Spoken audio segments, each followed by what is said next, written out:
Bu dünya əzəldən ölüm itimdir. Bir insan nə qədər qocalsa belə, atası yoxdursa demək yetimdir.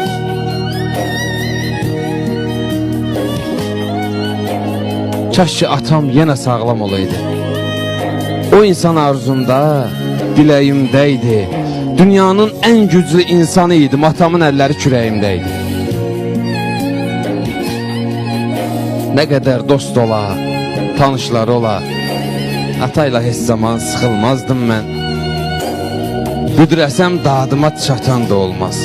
Atam sağ olsaydı yıxılmazdım mən. Atam sağ olsaydı yıxılmazdım. İnsan sevdiği